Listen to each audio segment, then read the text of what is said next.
嚟到 Passion Week 嘅最後一日，亦都係復活嘅嗰一日。好想同大家分享嘅經文係喺約翰福音嘅20章。由於經文太長，我就唔同大家讀啦。我建議大家可以暫停一下呢條片，你細讀一下經文，然後翻嚟再繼續聽落去。20章其實係關乎耶穌復活嘅記載，又或者可以話唔同人對於耶穌基督復活嘅反應。當你睇到第3至10節，你可以見到彼得同埋嗰個門徒，佢哋因為耶穌嘅墳前石頭被挪開而困惑焦慮，所以佢哋走去墳墓嗰度。當佢哋睇見墳墓裏面嘅情況，佢哋就信啦。不過經文亦都補充說明咗，佢哋所謂嘅信，可能只係知道耶穌身體唔喺度，好似復活咗，但佢哋其實未知道神整個嘅救贖計劃嘅旨意係乜嘢。係啊，佢哋信心係增加咗，不過佢哋仍然需要進步。當你睇到第1、2節或者11到18節，你可以見到另一個角色，就係抹大拉嘅瑪利亞。佢可以話係喺整個約翰福音裏面最緊靠耶穌嘅角色。所以當佢嚟到墳墓裏面再次見到耶穌嘅時候，佢就好想再次嚟到靠近佢，摸佢。不過耶穌就同佢講，唔好摸我。或許係要同佢講，你唔應該只係喺肉身上邊嚟到緊靠我，你嘅信靠係要進步嘅，係要提升到一個更高嘅境界。嚟到18到25節，你可以見到一班驚到要死嘅門徒，然後復活主喺佢哋嘅面前嚟到顯現，祝福同埋差遣佢哋。復活主同佢哋第一個講嘅說話就係願你哋平安。原來復活嘅主能夠叫恐懼除去。當然你再睇埋之後嘅經文，你會見到喺8日之後先至遇見主嘅多馬，將呢班嘅門徒擺埋一齊對比嘅時候，似乎要提醒緊我哋，如果多馬你係今日因為見到我先唔再懼怕，你要反省啦，因為我係會離開嘅。你哋嘅信心係要繼續進步嘅，你唔好諗住只係求眼見嘅信心。唔同嘅人對於耶穌復活嘅反應都係冇充足嘅信心嘅。不過耶穌基督係樂意向軟弱或者有需要嘅人嚟到顯現，激勵佢哋堅持走信靠嘅路。今日我哋對復活嘅主信心又係點呢？或許我哋都係小信嘅，面對住家庭、學業、朋友、社會四方八面嘅壓力，可能已經讓我哋唞唔過氣。不過耶穌好樂意向軟弱而且有需要嘅人去顯現，哪怕我哋都好似多馬一樣咁缺乏信心，復活嘅主都會願意向你顯現，同你講，願你哋平安，不要疑惑，總要信。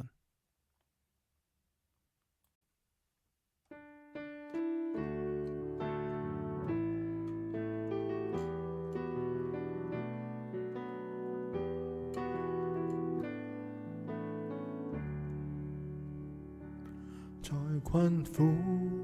艱難，仍謙卑禱告，要安靜，知道你是神，無罪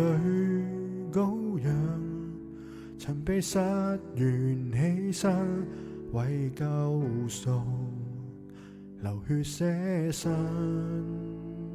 令我逾越死亡，越過風浪，神恩手把我隱藏，勝過危疾災禍，決定一生過錯，藉基督寶血塗抹我。在困苦艱難，仍謙卑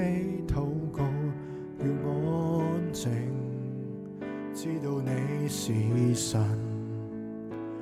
無毫罪羔羊，曾被殺完犧牲為救贖，流血捨身，令我逾越死亡，越過風浪，神恩手把我隱藏，勝過危疾災禍，潔淨一生過錯，藉基督寶血塗抹我，願救恩歸於坐在寶座上羔羊耶穌，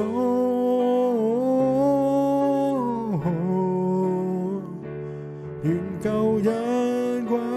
於坐在寶座上羔羊耶穌，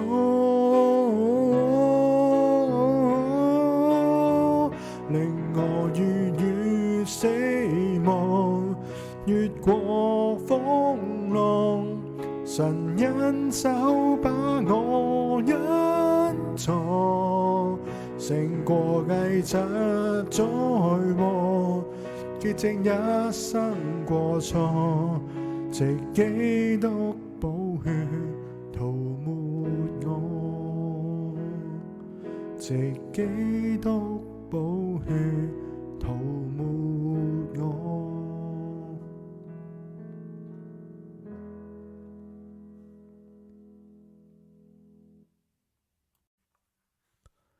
主耶穌，多謝你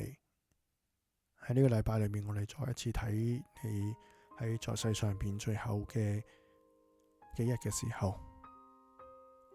我哋見到係你所受嘅痛苦，